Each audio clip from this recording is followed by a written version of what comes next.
What's up, everybody? This is going to be my first coloring video that is not a completed pages. So bear with me with figuring out the kinks and all that stuff. But I wanted to show how I actually go through the process of coloring one of these Disney color by numbers, because I think that's interesting to watch people's process, and so I hope you guys can appreciate this. So this is Seasons. I like this book a lot, but I have not completed a page, as you can see. So I think I have one whip, yeah, right here. But today I'm doing this page, number 6. I can tell it's Alice in Wonderland.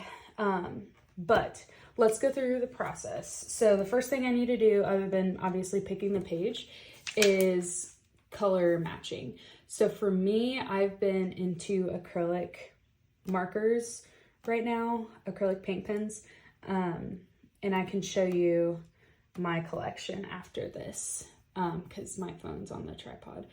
Here is my marker setup.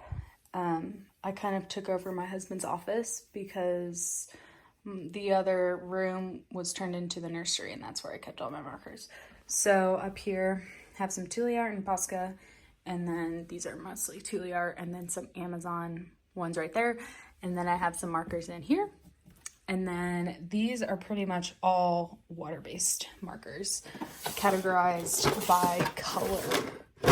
So I've not been using them as much, again, because I've been using the acrylic markers because they're more fun, and the page turns out better. But I still like having these for some more detailed pages that I don't have all the colors for, which is kind of hard because I have so many markers.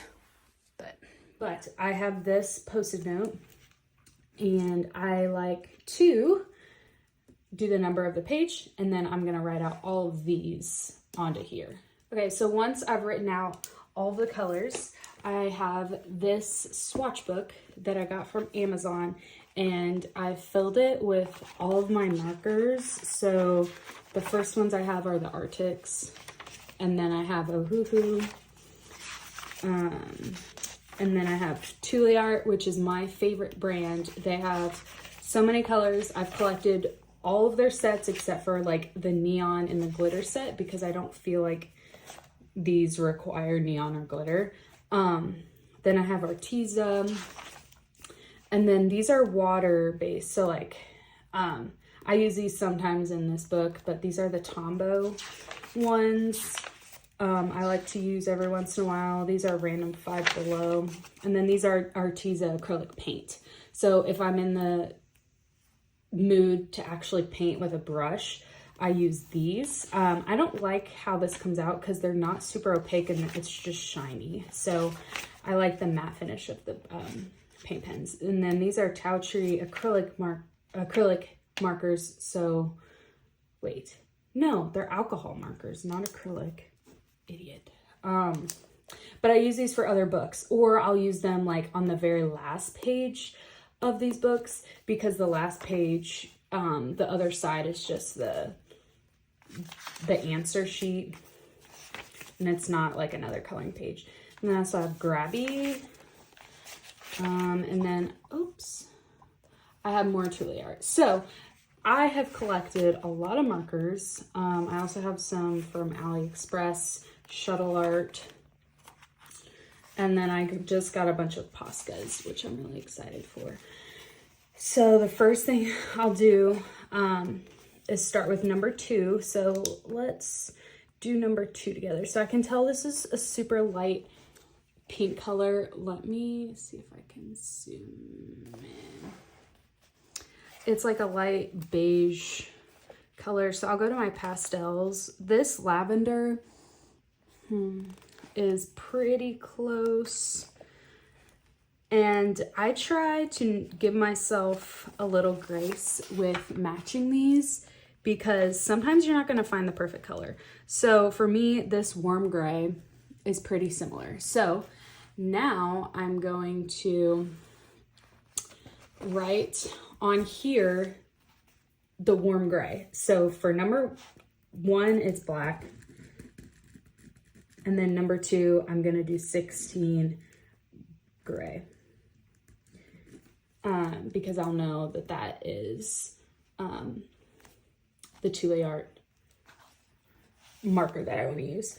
I don't like to write on these just because I think it looks cleaner when I do it on this. So that is why I do that. Okay, let's do a fun color. Let's do A.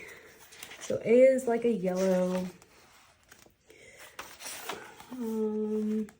Okay, we'll keep it simple and just do this, even though this is a little more orange in the picture. Again, I'm not going for perfect, so we're gonna go for essential. Sorry. This tripod that's holding my phone is super finicky, so if it shakes, my bad, it's because I bumped it. Okay, and then let's do this yellow, darky yellowy color. Okay, so that's pretty close. That 21 jewel for B. All right, let's do one more. Let's pick a different marker base. Another thing I consider often is the background. So if there are bigger spaces, I don't love to use my Tule Arts because they're so fine. Let me show you an example. So this is the one that I just picked for B. It's 21 jewel. So these markers have like a very fine tip, and so it can't fill in a lot of space. It's good for details, obviously, but for example, this background is number 7, which is a super, super dark picture or color, so I'm just gonna have to do my best there anyways, but I want to try and use either one of my bigger ones, like my brush pens, or I have Shuttle Art, which is a brush pen. So these have a skinny side and then a larger brush pen. Or I have a Posca pen. I have the fine tips with the Posca, and then I also have the bigger tips. Like, these are the bigger tips. So these can fill in a lot more space versus, you know, the smaller pens. So those are helpful when I have to fill in the big spaces. So looking at, what were we doing? 7. I might end up using this for something.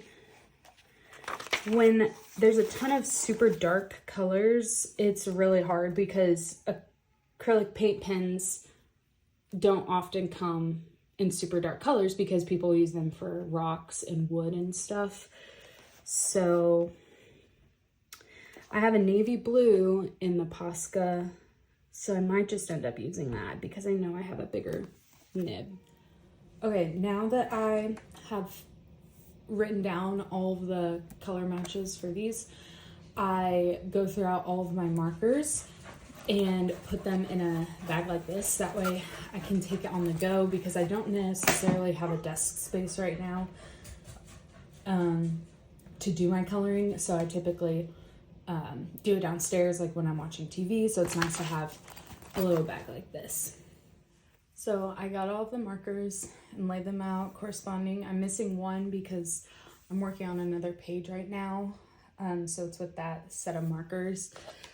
I have the medium tip for these Tule Arts. So I like to do the details with the smaller one and then fill in with these larger ones so it doesn't take as long. But I don't have that for all of them. So that's basically my process. I like to go light to dark, so I'll probably start like with the yellows and the skin tones, and then I'll go darker. That way, if I make a mistake, I can cover it up with the darker color. Let me know if there are any videos that you small amount of people out there would be interested to see. I could probably do a color along with this page if I don't already start it, or I can do another page, but just let me know what you guys would be interested in watching. So thanks for watching my video.